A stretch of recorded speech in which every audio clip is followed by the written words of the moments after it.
कार्यकर्ताओं पर हमला, क्या साजिश के तहत दबाई जा रही है बहुजन आवाज? दलित नेता की गाड़ी को क्या चकनाचूर, 15 से 20 गुंडों ने किया हमला। क्या बहुजन युवाओं का संगठित होना कुछ ताकतों को खटक रहा है? बिहार में क्या दलित और बहुजन कार्यकर्ताओं की आवाज को दबाने की कोशिश की जा रही है? गया से लेकर मुजफ्फरपुर तक पिछले कुछ दिनों में जो तस्वीरें और खबरें सामने आई हैं, वो लोकतंत्र और कानून व्यवस्था पर गंभीर सवाल खड़े करती हैं। गया की वो अंधेरी रात और नैली दुर्लभ रोड की वो चीखें चीख चीख कर कह रही हैं कि यहाँ गुंडों के मन से पुलिस का खौफ खत्म हो चुका है। भीम आर्मी के जिला अध्यक्ष सौरभ राज पर हुआ हमला महज एक इत्तेफाक नहीं बल्कि एक सुनियोजित साजिश की बू दे रहा है। 15 से 20 की संख्या में आए अपराधी, हाथों में हथियार, दिल में नफरत और आंखों में कानून को ठेंगे पर रखने की जुर्रत। स्कॉर्पियो और बाइक को घेर कर गाड़ी को चकनाचूर कर दिया। अपराधियों को पता था कि सौरभ राज इसी रास्ते से गुजरने वाले हैं। जिस तरह से गाड़ियों से पीछा किया गया और अचानक हमला बोला गया, वो किसी गहरी साजिश की ओर इशारा करता है। ये हमला सिर्फ सौरभ राज पर नहीं बल्कि उस बहुजन आवाज पर है जो हक और अधिकार के लिए आवाज उठाती है। क्या बहुजन समाज के युवाओं का संगठित होना कुछ ताकतों को रास नहीं आ रहा? आखिर ये अपराधी इतने बेखौफ क्यों हैं?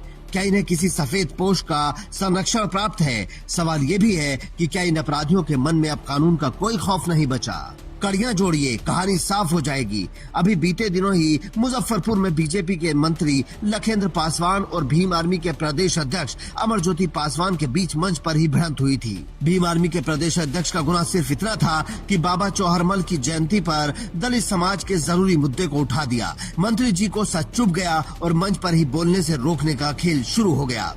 क्या मंच पर जुबान बंद करना और सड़कों पर जानलेवा हमला करना ये एक ही सिक्के के दो पहलू हैं?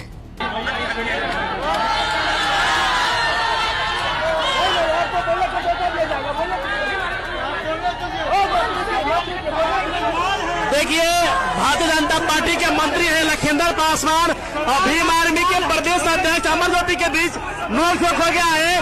प्रदेश अध्यक्ष ने जब सवाल किया तो देखिए कैसे बमक गए लखेंद्र पासवान जी। भीम आर्मी के प्रदेश अध्यक्ष अमरज्योति जी ने सवाल किया कि आखिर बाबा चौहरमल जी के नाम पे पूरे बिहार में चौक चढ़ावा क्यों नहीं है? इसे जो भारतीय जनता पार्टी के मंत्री है लखेंद्र पासवान जी बमक गए। देखिए, ये सवाल तो बनता है कि आखिर समाज का मलाई खाकर आखिर समाज के काम क्यों नहीं कर रहे?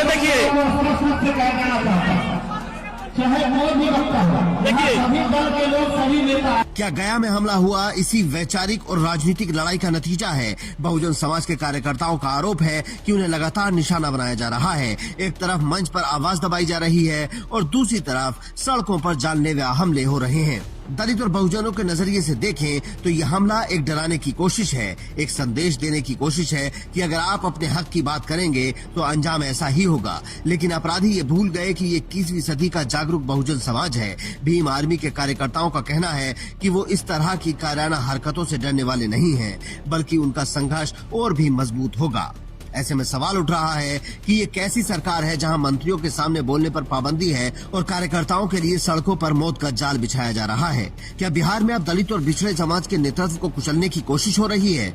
याद रहे, ये समाज डरेगा नहीं बल्कि इस कायराना हमले का हिसाब मांगेगा। बहुजन समाज के कार्यकर्ताओं की सुरक्षा की गारंटी कौन लेगा? सत्ता की ये चुप्पी बहुत कुछ कह रही है। क्या बिहार में दलितों और बहुजनों के बोलने पर रोक लगाई जा रही है? आपकी इस पर क्या राय है? कमेंट में जरूर बताएं। Bureau report, India news.